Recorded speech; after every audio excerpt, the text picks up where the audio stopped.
The following is a presentation of the Tragically Hip podcast series.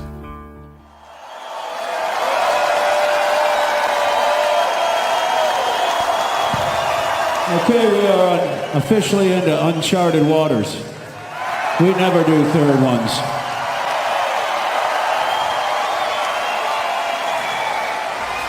So let's see what happens. Your Hipstories, reflections from the final tour. Hey, it's JD here, and welcome to Your Hipstories, reflections from the final tour.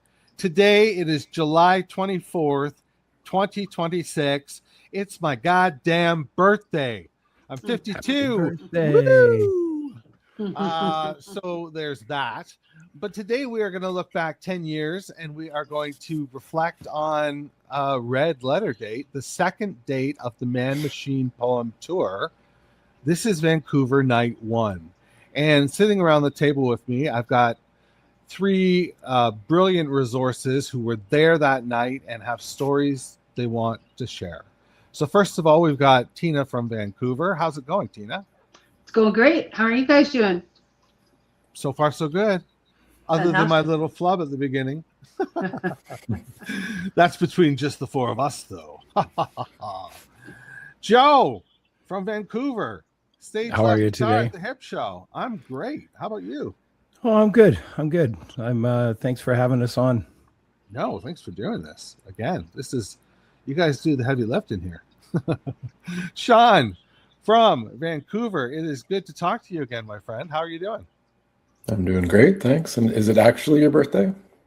July 24th is my birthday, yeah. Well, happy early birthday. Happy birthday when this comes out. Excellent. Yeah. Oh, don't give away the myth. Don't let them behind the curtain. This really isn't Friday. He just broke the fourth wall. Yeah. All right. Let's get right into this. Tina? Yeah. What was going on in your head when you first got the news that this tour was going to happen? Were you like an instant, I'm in? Or did you have brain to noodle on it? exploded? No, man, no noodling. It was a brain exploding. Oh my God. No matter what, I'm going to be there. And so, yeah, I was dialed in anxiously, like this is going to be it. And I'm not missing it. Awesome. Yeah. So, yeah, on the day of when concert tickets got released, we're all set up, myself and my partner. He had his login. I had my login. Whoever got in first was going to get the tickets. Right. And, we were lucky. We were very lucky. You just got them from Ticketmaster? Like, no problem? Oh, yeah, I got them like through Ticketmaster. I didn't have to go to like StubHub or anything like that. And yeah. I don't know how it happened, but we scored floor seats, row 26. Oh, nice. Holy shit. I don't know how we did it. Everybody else I knew was blocked out. They couldn't even get tickets. And we had row 26 on the floor. Fate was smiling upon you that evening. Yes, or it was. that afternoon. Yeah. Or morning. Yeah. I don't know when. So, Joe, talk to me about your experience. When did you find out about the tour? Or how did you find out? And what were you thinking? Well, not knowing the situation, it was kind of praying for the inevitable, for lack of a better way to put it, that they would go out one more time, but not knowing Gord's health at the time. Right. And after seeing the documentary, we all know what he went through to get to that point. But I actually didn't get a ticket. I couldn't get a ticket. I was like you, logged in on my phone and on my computer, and by the time it got to me, they were gone. Mm-hmm. And so I didn't have a ticket for the first night, and I was not at all happy about that, obviously. Then out of the blue, and I can't remember exactly the timeline, but my cousin's daughter phoned and said, "Do you want to go? Because I see you didn't get a ticket." She saw on Facebook that I didn't get a ticket. She had a third ticket. Oh, wow. So I went with her and her dad and sat up on Rob's side about probably 3 sections into the arena. Forget the number, but I prefer to be at the back to watch the whole spectacle. Because I'm in lighting as well. I've been in the industry since I was like 15, really. So I'm a big visual, take it all in from the back, 3-4 rows in the back section, lower bowl, and then I can watch the thing, right?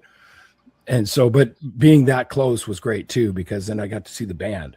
When you're that far back, you're relying on the camera to give you the show, and I don't always like that. So being that close and being able to see, Rob's head tilt, which I had to work on when I played him, the drop the head, look through the hair, make sure Gord's okay. Is he coming in the right place? Because he did that his whole career. So it's an affectation. And I could tell when things were getting a little loose because Rob would drop his head and look over. But I could see that from where I was sitting, which was very cool. But yeah, I wouldn't have got in if it wasn't for my cousin's daughter. Oh, that's beautiful. Because I would not have, I couldn't get tickets to that show. I did get a ticket to night 2, but I didn't get one. And the bigger thing is my daughter, it's a bit of a story, but on the Fully Completely tour, I had bought 2 tickets for myself and my daughter because I'd been doing the Hip since she was 2. So she'd never seen the Hip. So I bought 2 tickets. Well, that weekend was a Girl Guides thing, stay over at the Vancouver Aquarium. She opted for that. And I'm saying, yeah, don't worry. There'll be other opportunities. And the next opportunity was this tour. And I couldn't get tickets for us. So that was very sad, that part of it. Because she never did get to see them live. So I was hoping for a happy ending there. Well, yeah. But she got to see me play a lot. Well, that's cool. What kind of work? What kind of line of work? Got a discount. I'm in entertainment lighting, so I rent. I'm not a vendor, but a rental account manager for a big lighting company in North America. So, Shaun, how did you fare? How did you fare? Did you end up with the ticket? And how did you hear about the news? The news was on. I was taking the SkyTrain out to Surrey, and just going through my phone as you do, and got the sad news about the diagnosis, but the happy news about the one last tour. So I think, like everybody else who was a big fan, wanted to make sure that they were there. And I wasn't as lucky as Tina, but I did get a ticket through Ticketmaster through the first crack at it, and was in the rafters, but I was just happy to be in the building. Yes. Mm-hmm. Yeah. It's one of those you had to, yeah. Like, it's a bucket list, but it's a bucket list that you don't even know is a bucket list, if that makes any sense at all. It's just, I got to be there. Just got to be there. Yeah. Don't care how much it costs, what I have to, put off. It's like, that's where I need to be in this moment. Yeah. Well, and this is the nice thing about all 3 of your stories is my understanding at the time was the prices were on the secondary market were exorbitant. I don't know if any of you, looked at the secondary market, seeing as y'all had tickets, but my understanding is like there was a lot of grief around that time about bots and that kind of thing, like buying up all the tickets for third-party agencies. Yeah, I passed on the second night. Like I had an opportunity, but it was very expensive. But it was more just the emotional drain that going to the first night was. I just couldn't go through it again. I regret that now, though. But at the time, yeah. Well, and Dave, the thing is Dave Grohl, when he did the Taylor Hawkins concerts, he proved that there is no need for the secondary market. You can squash it. You can make it that you don't however he set all that up, where you couldn't transfer tickets till 3 days before. There was no resales of tickets at all allowed through Ticketmaster, never mind anywhere else. And you had to prove who you were when you were buying the ticket. You couldn't be a computer. So they can do it. They just choose not to because they're in on it too, right? I mean, in Ontario. Well, StubHub. Well, I don't know. Do they own it? But I mean, Jamie, you're in Ontario, aren't you? Yeah. Yeah. So, you guys have the new law that should be national. Where there's no second sellers. No second sellers now, apparently, although I've seen some. Rush still has second seller tickets out somehow, but you can only resell through Ticketmaster now, which still is a scam. But that should be national. And this concert, I think, really brought a lot of people, a lot of Canadians especially, to that door and go, hey, fix this, right? Because this doesn't work for us. You know, I got a $150 ticket, or I can get a $700 ticket. Give me a break, right? So, I mean, it makes me wonder if it were to happen today, now that ticket prices have absolutely fucking went through the roof for everything, like what this tour would be worth. You know, like I think a regular ticket would have been $300 or $400, but who knows? Or even that's speculation.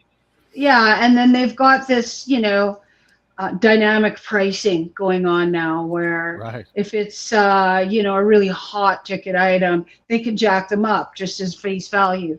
So, you know, you gotta, you know, whatever show you're gonna go to, you want to get them out when they first come out, so you don't get, you know, dynamic pricing hitting you. So yeah, but that's also biting them in the ass now too, when you see all the blue dot fever, as they call it, right?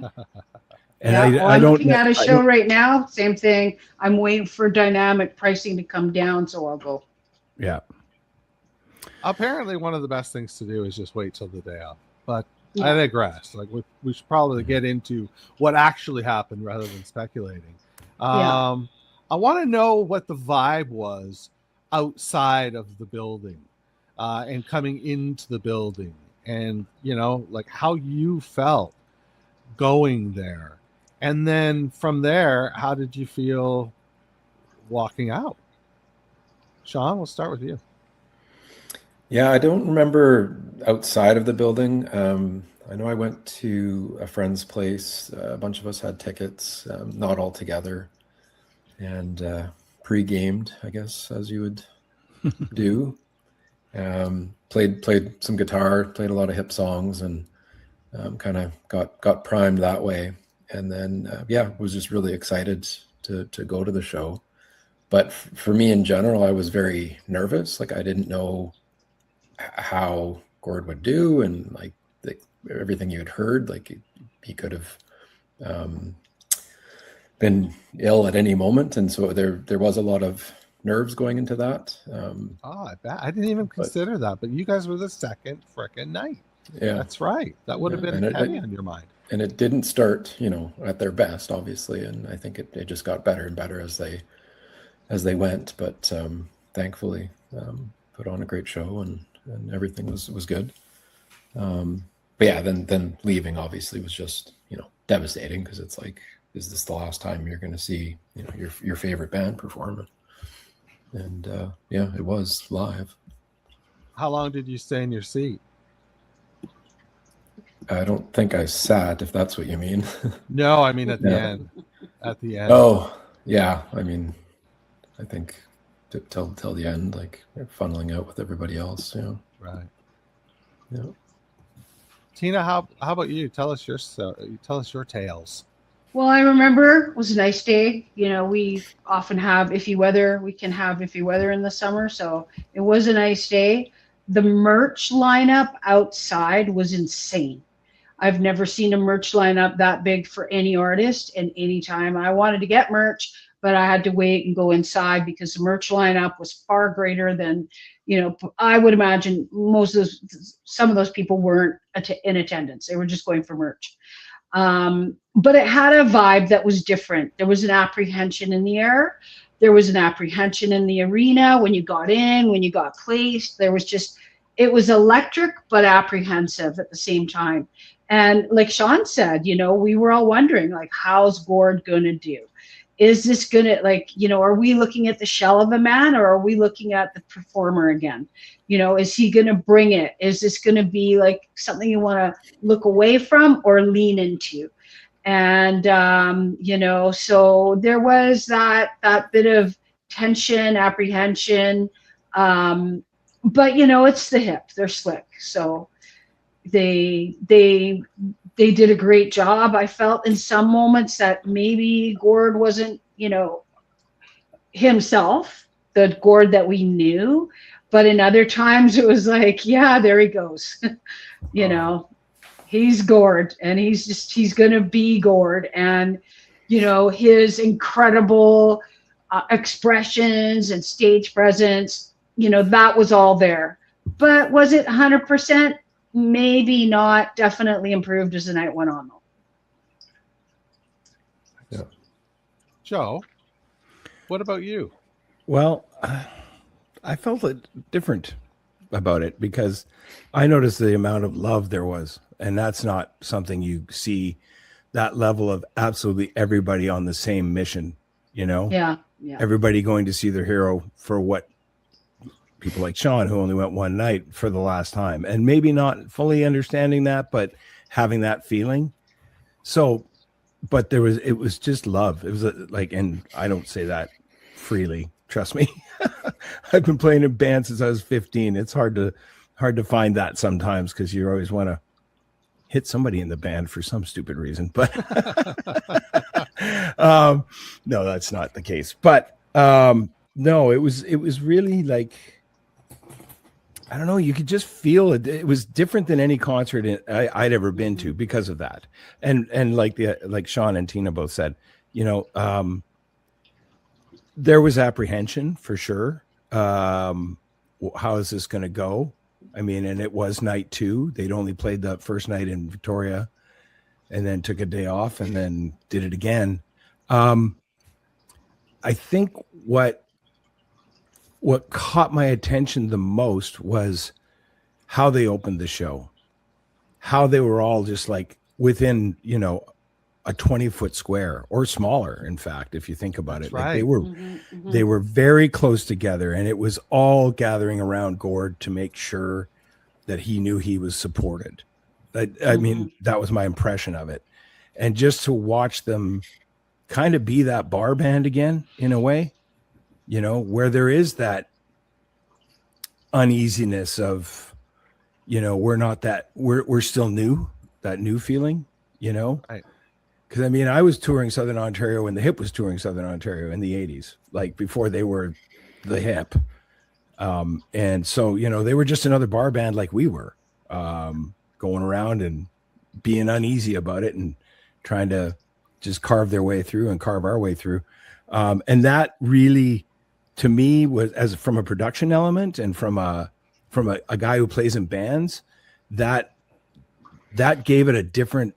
And I don't know if everybody else in the room would have felt that way. I know a lot of musicians may have, but that kind of level of, let's bring it down, let's bare bones this, let's, you know, yes, our clothes are nicer and our gear, our clothes are nicer and our gear is better, but we're just a bar band, right? We just happen to be playing a big room, and so let's go play it like a bar band.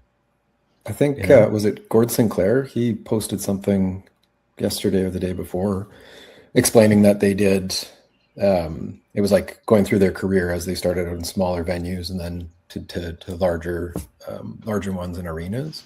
I didn't catch that at the time at all, but like that was the mentality behind it, or at least part of it was that they were replicating their early days playing in small clubs. Absolutely. Yeah. Like it was from a production standpoint, it was absolute brilliance, right? Kind of like when Rush did their last tour with Neil. They started they had all this crap and they literally went down to trainers on chairs that you'd find in a high school. You know, they just took it off. They went retrospect from now till then, whereas the Hip took it from then till now, you know? Right. Maybe not, obviously not the same level of, you know, production on that end of it, but it's still, it really made it intimate, and that really played well on the TV. Like on the final concert, when they went to that, because cameras can only catch the light. So the black was black, right? In the arena, it wasn't exactly black because you got all the arena lights and you can still see people, but it really brought it home when I watched the final concert. Yeah, that really made the whole thing come to life in that sense, even more for me after experiencing it and understanding it in the real moment. Right. So yeah, the show was electric though. And, you know, a lot of tears, a lot of tears. A lot of tears. Tina, was there a song that stands out for you from that night, or the one that maybe hit you in a different way or harder than normal? Grace too. The cathartic demonstration that Gord had. It wasn't the same as the final show, because the final show, that was the pinnacle. But Grace 2 hit hard. And that brought me to tears watching that, because I knew this wasn't Gord being performative. This was Gord experiencing this in real time. Yeah. And that one really hit. That one really hit hard for sure. It was almost guttural, right? Well, that Shaun? I don't know. Oh, sorry. Sorry, go ahead, Shaun. Oh, sorry, what's that? I just wanted to know for you if there was, like Tina was talking about Grace 2, Mm. and that was one that really hit hard for her. Was there one for you that stands out from that night, or one that hit harder? Yeah, so I think we talked about it on your last podcast there. They opened up with Three Pistols. That's right. And like I was saying, with just being, nervous on how it was going to go, and is Gord okay? Is he going to be able to pull this off? And he did the hands shaking, like what's the line? I've been, and I got to look it up here. Like, my hands are steady. Yeah, when I was shaking all night long, but my hands are steady. My hands are steady. And he held out his hands, and he's shaking. And it just, I don't know, it felt like a signal that, like, I'm not okay, but I'm here and let's do this. And it just, for me, it was just like this relief, and I could relax and enjoy the show after that. Yeah, so it was just kind of one of those moments. Joe, how about you? Well, I mean, yes, obviously Grace 2 was brutal. I think I cried the whole song pretty much, knowing it was the last song of the set. But Tired as Fuck surprised me. Yeah. Because, the song, the album, I bought the album on vinyl, and I'm not going to lie, I don't like the way it sounds on vinyl. I think it probably sounds better in a digital format. However they mastered it, that's besides the point. That song was, it was kind of tongue in cheek. I'm sure when he wrote it, but when he hit the stage with it, and he delivers that first line, and you're thinking, yeah, I bet, buddy. You know what I mean? Like you've been fighting this for a long time, and here you are for us. As much for you as for us, maybe, but I think for us. And that line, when he just opened it with it, I was like, it hit. It just hit in a way that it didn't hit on the record, because it just made me think more of how much he must be tired, like all the treatments and all the, now he's on a bus. Mm-hmm. He's on a bus. I mean, yes, he had, someone looking after him and helping him, and everybody was there looking after him, but he still had to go out and do that. Right. So that one kind of hit for me. Yeah. I'm tired just watching a show. Yeah. Right. Well, it was 2+ hours, right? Like it was approaching 3 hours, I'm going to guess. Well, it was 21 songs in the set. Let's pull it up. Now I've got it up here. So it's 21 songs in the set. Oh, nice. And then, and then 5 encores. Now, when we do a show, 18 songs was 90 minutes. Mm-hmm. So, that at Daredevil, that was 90 minutes. He did another, 3, 6, 8 songs after that. That's another 40 minutes right there. So 2 hours and 10, never mind the intermission, never mind the walking off, coming back on. So that to 2.5 hours for a guy who's going through cancer treatments. That's a long night. That's a long night for anybody not doing that. So, Yeah. So the But way I don't know. the way the set lists worked is they did these like little mini sets, right? Mhm. And every night you got one sort of more obscure record, or for lack of a better term, one of the records that came out after the 90s. Or after 2000. Anyway, I digress. What did you think of the album that you guys got that night, which was, my goodness, Now for Plan A? Shaun? Definitely not my favorite album, but I mean, in the moment at the time, I didn't care. Like they could have ended after 3 songs, and I would have been there for it. But like, man, it's crazy to think that they changed up their sets and did that and went through their entire catalog pretty much. Like I saw Oasis last year, and they played the exact same set every show, like without changing, you know what I mean? Like, so that the fact that they did that is pretty incredible given, Gord's state too. Like it's crazy to think back on that. They could have, well, I don't think they ever would though, but they could have done a paint by numbers thing. But I just, that's so out of character for them. I think that probably would have been a line in the sand for like, okay, I don't think we're healthy enough to do this then, Yeah. I'm, again, speculating, but to the question though, like the At Transformation is like a great song, and I'm happy I heard that one live because I hadn't before. So I'll take that. Yeah, Joe, what did you think of At Transformation? That's a big song. Well, it's a big song, and it was actually fun to play. It was one of the songs to play off this album. I actually don't mind that album. I'm not that I don't like the earlier stuff, but there was a phase in the middle where by the time they got to In Between Evolution, I was kind of like, what is happening here? And then that's when they split off and then started going, into In Violet Light and World Container. And then that changed my perspective of what the band was. Cause again, they were doing art for art's sake and somehow making money at it. But I don't know. I mean, I liked those songs because I didn't expect them. Right. Because we all didn't know what to expect. I mean, they have 163 songs recorded. And I forget the number they finally tallied up at the end of the tour, how many of those they actually played. But, I was more surprised. Close to 80. Yeah, it was about half their songs, right?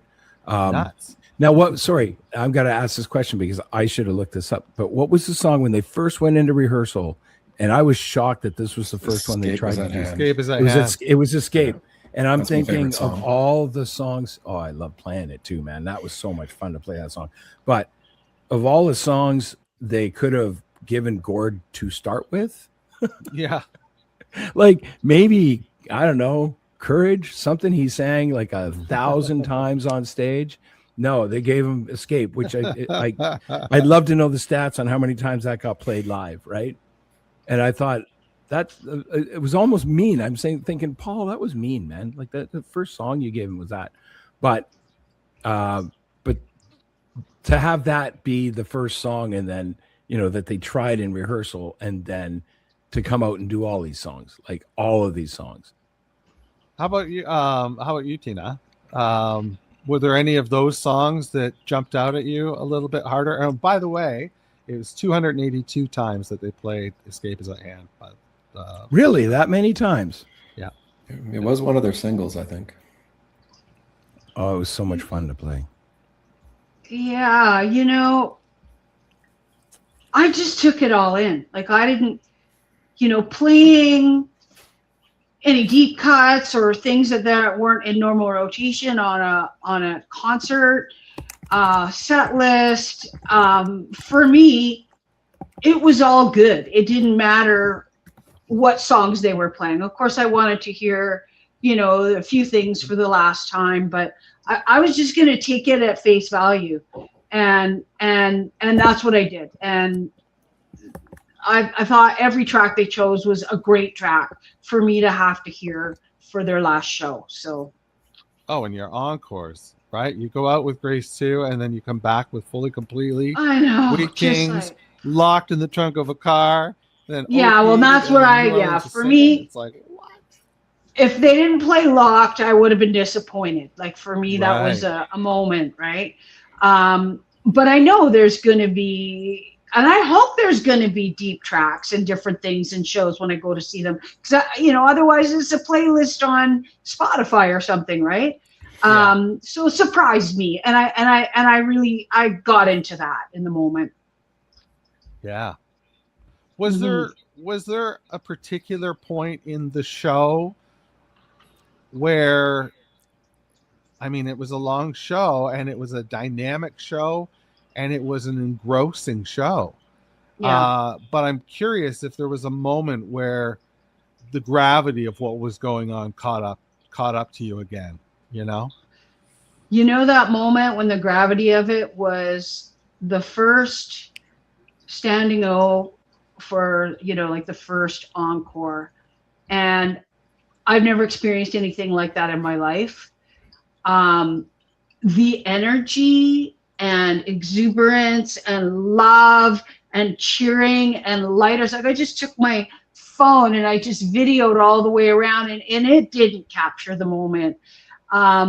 For me, that was the moment in the show, like, other than, of course, Grace 2, but that encore, I've never felt anything like that in my life up to then, and not since.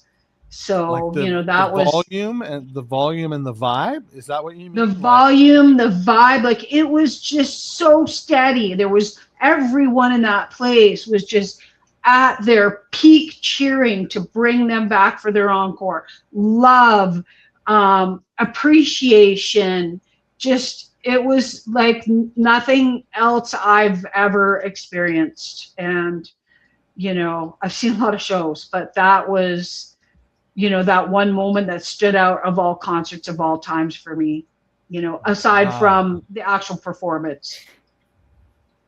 I don't know if you can see that, but I caught the audience. I did a panoramic of the whole thing. And that's kind of they lit up I believe that was the end of the show. Oh, great. Something pops on my phone. But I believe that was the end of the show, I believe. And I just happened to catch as they were fading the lights down.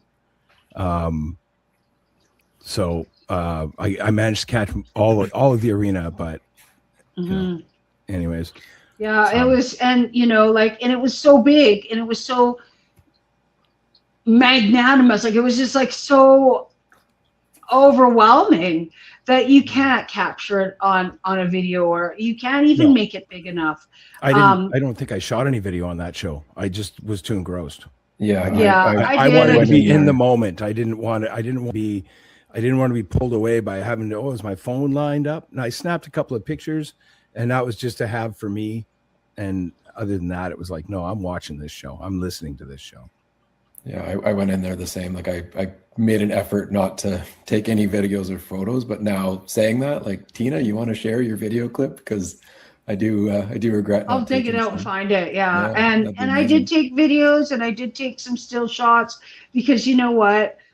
My memory fades, but my videos don't. And I know people are like, oh, be in the moment, be there. But you know what? I want to be able to go back to the moment. And I can like hold my phone and also be present.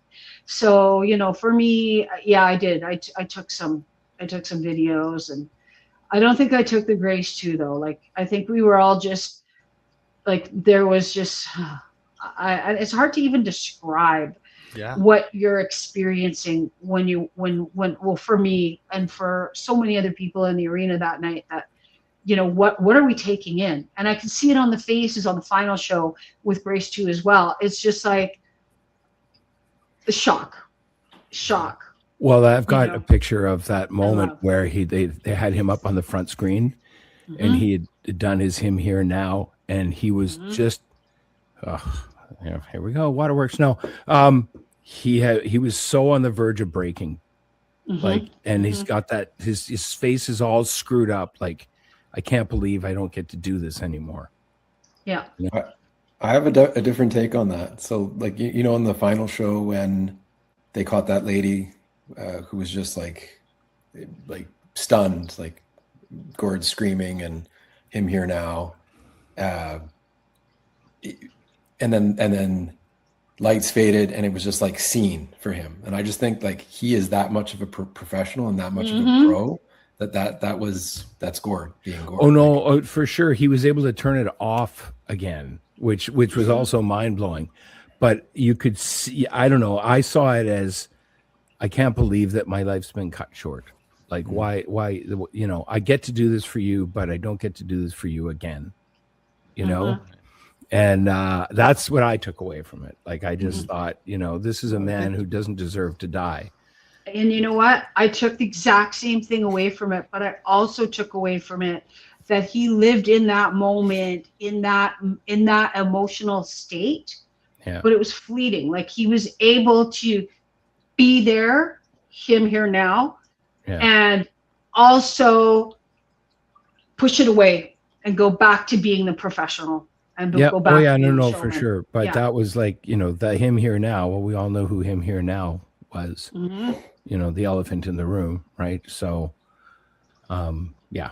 Anyways, that was a tough moment. So around the table, and we'll start with you, Joe, because you're just wrapping up. Around the table, what did you do on the way home? How did you get home? Who were you with? What did you listen to? Well, I usually park. There's a Safeway about three subway SkyTrain stops from. So I'll drive into Vancouver and then park like in my old neighborhood, which there's no point in describing that. But then I'll take the SkyTrain. So of course I got out and joined the throngs in the SkyTrain, and you know, you could see there were still people that were visibly upset, and then there were people that were just couldn't stop talking.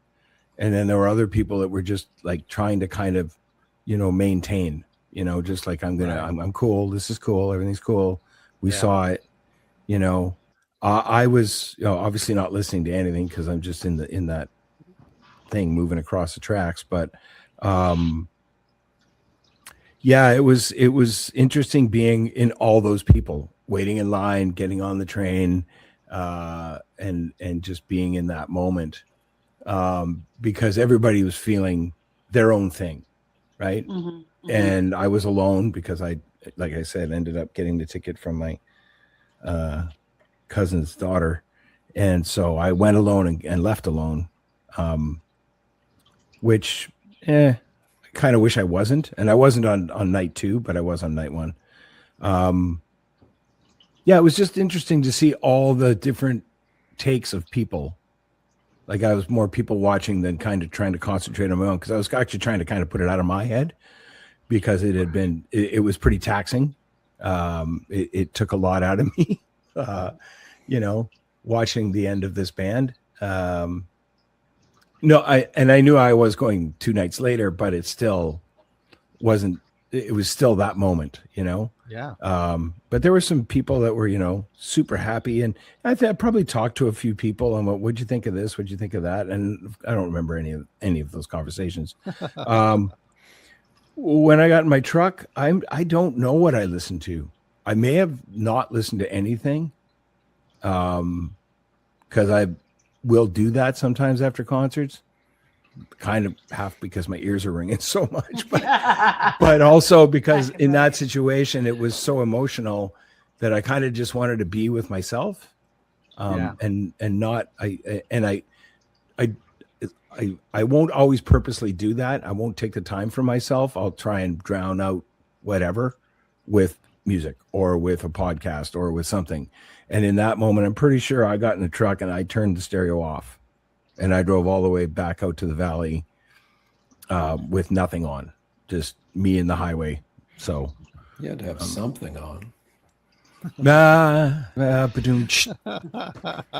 The music you? in your head, that's what you had on. It was July, so there was no ice connecting my antenna to the trees. So Shaun, how about you? Once you got out of the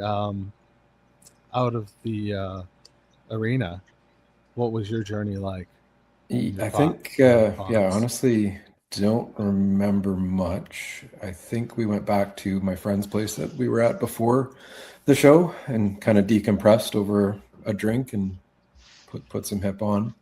I do remember the night obviously being an emotional roller coaster, but I left there feeling like blessed, privileged to be able to see that and have that farewell and send off. So I tried to, be positive about it. But I think that was maybe lying to myself over several years. It was a tough night, and I don't honestly remember what we did after. It was kind of a blur. Tina, for you, was it a blur, or do you remember? I had a long drive home because I do live out in the valley. And I was parked right down there. So it was like, hop in the car and get in and drive. And my emotion, like I'm way more connected emotionally. Let's say I'm a bigger fan than my husband is. And, it was the two of us driving back and I was driving, so I got to control the radio. And, if I recall correctly, I remember heading out on Highway 1 and the radio station CFox was playing hip songs. Like they were doing a whole hip thing. And I'm like, like, let's just keep this going. But the feeling was, how can you feel so empty and so full at the same time? wow. Ooh. Yeah. And I really wanted to stay on the high and stay on the vibe that I just left, and the love and the excitement and the great music and just like all of that. But at the same time, that's it. The music's over. I can't be in the same room with this band anymore. It's never going to happen again. So, I was back and forth all over the map trying to reconcile how I actually really did feel while listening to, New Orleans is Sinking on the radio. Yeah, I'm still stunned by your expression. How can you feel so empty and feel so full at the same time? And that's beautiful. That's it's wow. We'll stick with you, Tina, and I want to know, reflecting back 10 years, when you found out you were going to be on the show, when you said, I want to be on the show, and you started thinking, has anything changed over the 10 years for you?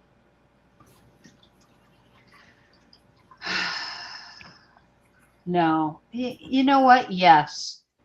I always took the Tragically Hip for granted. They were always there. They were always going to be there.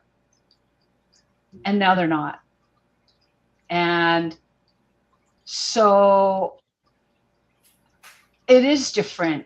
It's cherished what I did get to have in a different way than it would have been 11 years ago. And I think too, as I age, I become more sentimental. And so I think more than ever, the hip to me, that experience to me was a gift of a lifetime. Listening to their music now, I will go see a hip tribute that maybe doesn't hit right, just to get some of it live, even though it's not, it pales by comparison. And, it's just the way it goes. Like there's other artists in my life whom I also love that I can't go see anymore. And, it's part of aging, I think, that we lose the loved ones around us, whether they be our close friends or somebody we feel intimately close to, because they've poured out their emotions in a song that we got to, feel. And so, yeah, I do feel differently. I feel immensely gifted, patriotic even, more patriotic because of the hip. Big time. Shaun, did you want to jump in? So during the final tour specifically, I remember that was during Trump's first presidential run, and it was all this divisive and hate going on south of the border, and meanwhile in Canada we're cheering on this band going across the country doing something incredible, like bringing out all this love, as Joe had mentioned and Tina had said, and it made me very proud. And it still makes me proud to this day that we were able to come together, despite, we have our own differences within our own country, but we were able to come together over a rock band. And that final show, when, what was it, like a third of the country tuned in? Yeah. And meanwhile, in the States, like things are, falling apart, for lack of a better term. And that was not lost on me. Like that really hit me, and very proud. There's been talk of patriotism and feeling great about where we live, so that's good. Can I add, JD, that sure? Just like you'd mentioned, it's been 10 years, and like I can't wrap my head around that. Like it's crazy to me. I know I had more hair 10 years ago, but like other than that, I can't believe how much time has gone by. But I think it hasn't been. How do I say this? Your work, you doing these podcasts and keeping things going has helped. The work, Jake Gold, like he has really come in and kind of helped keep things alive. So I think that also, it doesn't make it seem like it's been 10 years. Do you know what I mean? Like there's been, new albums, new air quote albums. There's been, documentaries and events and books, and so podcasts. So it's I think it's really helped the time pass and pass well and age well. Yeah. Shaun, I'll start with you. We'll go around the table one last time here. This will be our last time around the table, and then we'll go to plugs. But Shaun from Vancouver, is there a song that you hear now on the radio or that you go to now that can take you back there? And what is to that night? Yeah. It's Three Pistols. Like I can't not see Gord's shaking hand when I hear that song. So yeah, definitely Three Pistols. All right, Tina. Okay, this is ironic, but I'm so hard done by. I hear that, and it was written long before Gord had to deal with any of this, or any of the band had to deal with this. And it really isn't about them per se, but yeah, that brings me back. Oh, yeah, that could get you emotional even. Mm-hmm. But and it's a humorous song too, right? Like let's think about it. Like the stuff he talks about is pretty humorous in there. It can be seen as dark humor. So I take it for that kind of face value. Joe, how about you? I think the one to take you back? Probably Bobcaygeon, just because it was such a monumental song for them. And like you said, they had the choice of 160 odd songs, and they chose over 80 to do, or more. I'm not sure. And they could have easily played that like once on the whole tour. And even though it's such a big song, they had so many other songs to choose from. But the fact that they played that in their first night in Vancouver, and that song always just had a thing. It just has it's a dark, brooding, almost, if you listen to it right, angry song, like, he's pissed off about his life, and he's pissed off about the people who make his life the way it is. I mean, fighting, being a cop, and just all the, I don't know. There's something about that song always rung with me, and getting to see it that night made it really jump, you know? Yeah. Leaves a mark. Yeah. Well, did Gord ever change up that night in Toronto to that night in Vancouver, that night in Hamilton? You know what I mean? Like, did he ever stoop to that? Not that I know. Yeah. No, I think because we were all so stuck on the checkerboard floors, and we all know where they are. So, you know, I don't think you could take it to another town without rewriting a whole part of the verse, you know? I mean, and that, you know, his ability to mine history was fascinating, because I mean, that was really about the riots at the Christie Pits, parts of it, right? That's what they say, yeah. You know, that was very much, you know, the Nazi party in Canada, and the riots they had at the Christie Pits. And I think the checkerboard floors just brings it to, you know, downtown Toronto kind of thing, but right. You know, Queen West and all that. But yeah, the man they couldn't hang, that was the guy, right? So I don't know, that song always just kind of stuck with me. I was very much enjoyed playing it, and it always just was, there was just something about it that I could be having a horrible show and that song would show up on the list, and I'd be like, oh, I can relax now. I don't know why. Maybe because it was just an open G and I just played acoustic, which was really nice. Not have to noodle a whole song, but it just kind of would just reset me if I was having a rough night, you know? And it reset me that night too, like kind of in the same way, you know? So that's kind of my take on that one. I just cried through Bobcaygeon. I probably did too. I don't remember that, but I do remember it reset me for the rest of the night. Because I still cry through Bobcaygeon. So. Oh, damn. Well, fellas, gals, and gang, and people, and anybody listening on the live chat, anybody who was listening on the podcast, I want to thank you for sure. Before we let you go, though, I want to give everyone an opportunity if they've got anything they'd like to plug. Shaun? Yeah, not music related, but I run a couple travel websites, so thislifeandtrips.com and myevtrips.com.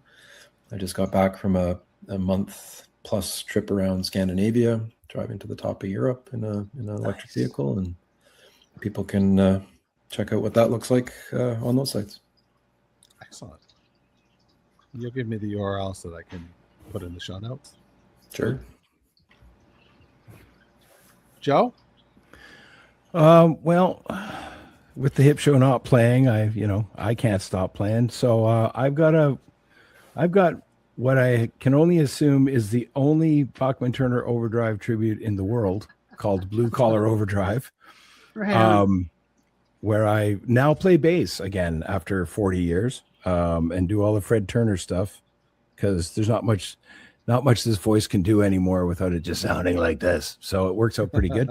And we're actually playing, we have 3 shows through August. We're in at the Kamloops Rib Fest on August 9th. Then we're at the Langley Rib Fest on August 14th. Not the Chilliwack Rib Fest? No, I haven't figured out how to deal with those guys yet, but I'll try to get there next year. Right. And then we're up at Retrofest in Sun Peaks on Saturday, August, I want to say 24th, if that's right. So yeah, we got a busy August playing some shows and rolling on down the highway, as they'd like to say.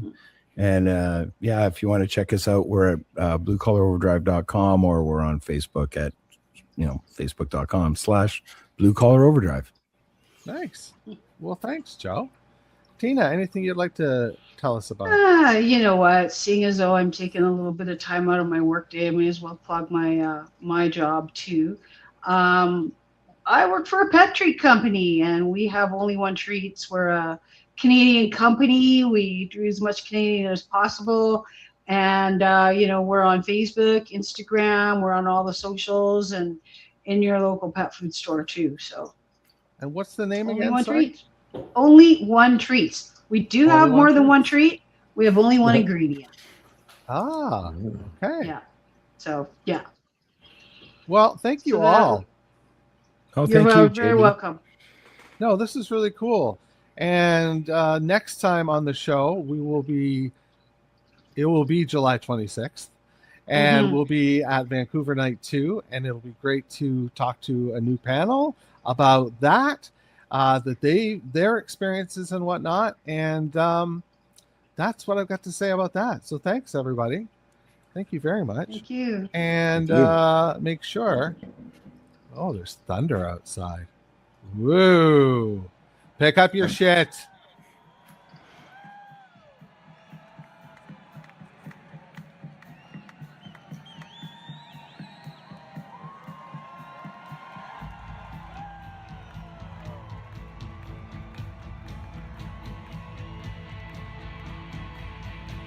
Thanks for listening.